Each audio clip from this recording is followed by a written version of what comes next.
Dios bendiga en gran manera sus vidas, que el shalom de nuestro Padre Celestial habite con ustedes.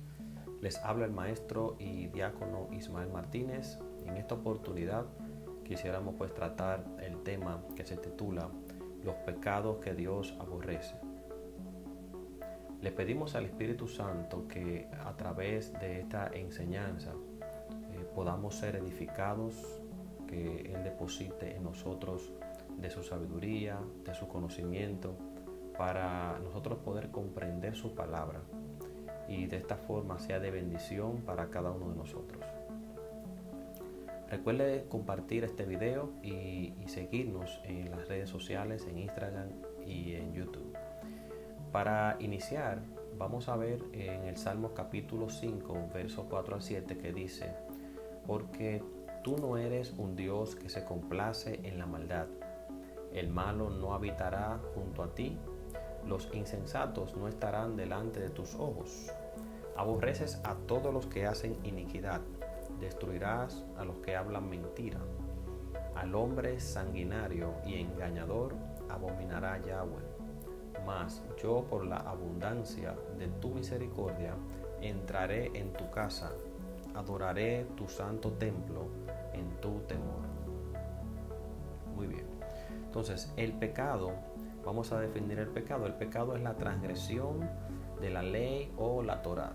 Es quebrantar los mandamientos, es quebrantar los principios establecidos por Dios.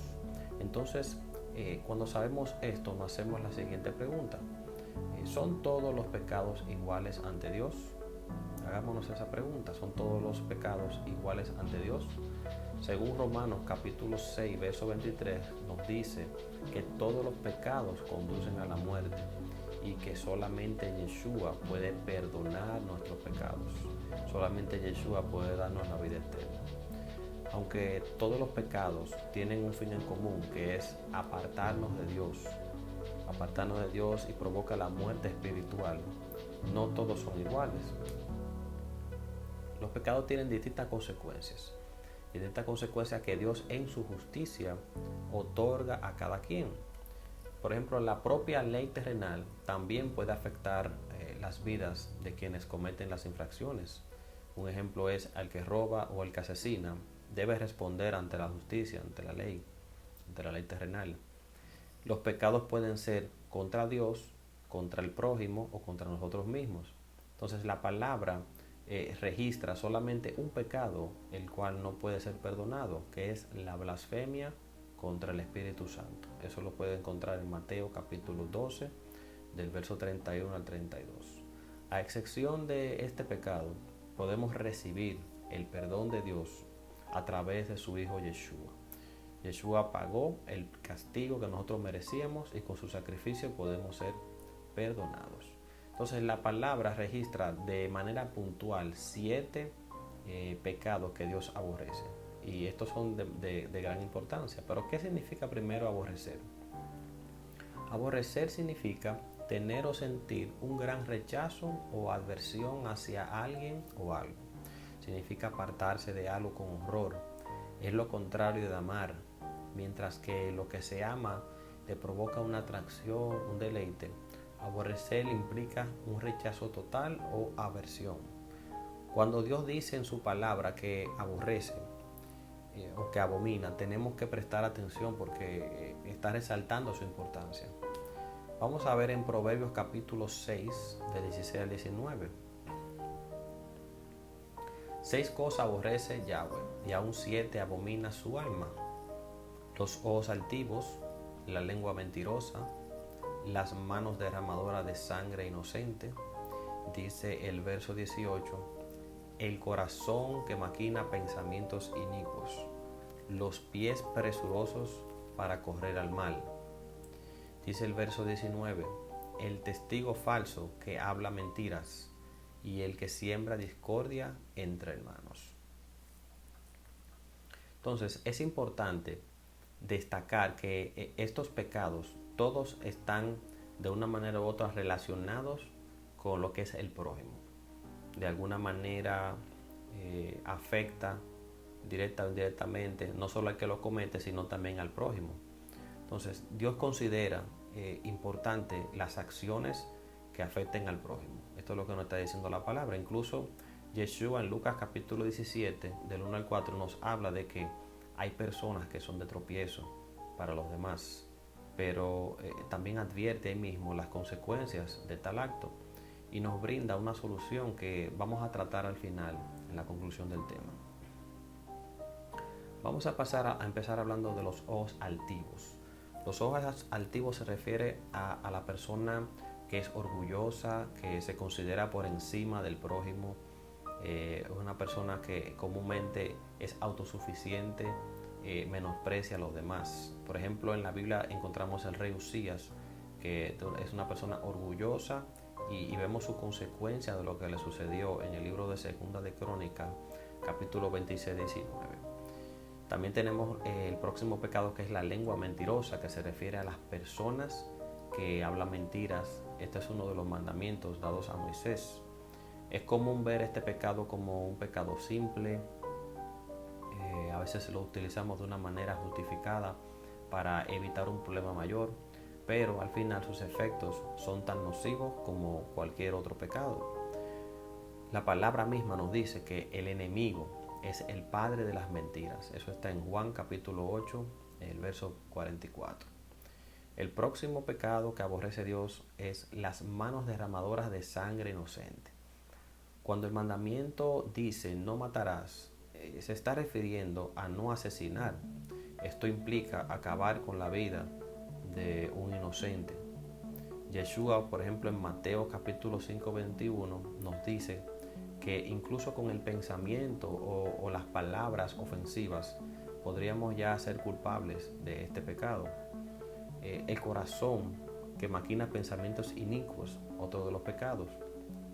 Este es una persona que piensa y planifica en hacer el mal. Es malvado, se aprovecha del prójimo y solo busca de manera egoísta pues obtener beneficios. Por ejemplo, David en un momento de su vida tuvo pensamientos inicuos al enviar a Urías a la batalla a morir. Urías era el esposo de Betsabé, y David, que había tenido una relación oculta, un adulterio con Betsabé, pues lo mandó a matar a la batalla. El próximo es los pies presurosos para correr al mal. Este se refiere a personas que están dispuestas a llevar a cabo un plan malvado sin detenerse a analizar sus pasos. Dios no está presente en sus vidas al momento de accionar. El próximo es el testigo falso que habla mentiras. Una persona que habla mentira para afectar a su prójimo, una calumnia, un perjurio, acusar al prójimo de algo que no cometió. Eso es una injusticia delante de Dios. Y en Proverbios capítulo 19:5 nos dice que el testigo falso no quedará sin castigo, y el que cuenta mentiras no escapará. Por último tenemos el que siembra discordia entre hermanos. Es el resultado de los 6 anteriores y una de las más altas entre las cosas que Dios odia y considera como una abominación. Ciertamente esta es una de las armas que utiliza el enemigo para dividir desde dentro, y va en contra de los principios que establece la palabra, los principios que nos enseña la Biblia. En el Salmos 133, verso 1 nos dice de que debemos de habitar juntos en armonía. Ese es el llamado que tenemos. Muchos hemos escuchado la frase Dios ama al pecador pero aborrece el pecado, y pensamos muchas veces que esto es algo bíblico, pero no lo es, porque no aparece en la Biblia. Es una frase que viene de Gandhi, Mahatma Gandhi. El Salmo 7:11 nos dice que Dios es juez justo y un Dios que se indigna cada día contra el impío.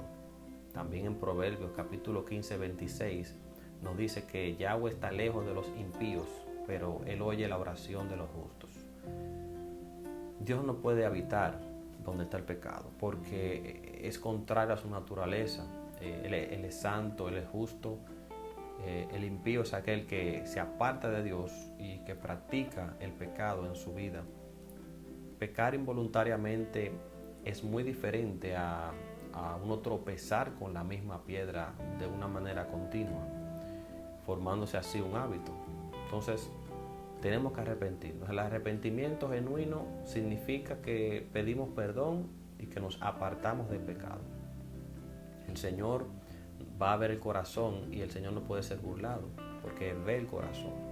Entonces, esto es algo muy importante que tenemos que hacer, es que para nosotros poder obtener el perdón de Dios, tenemos que perdonar también al prójimo.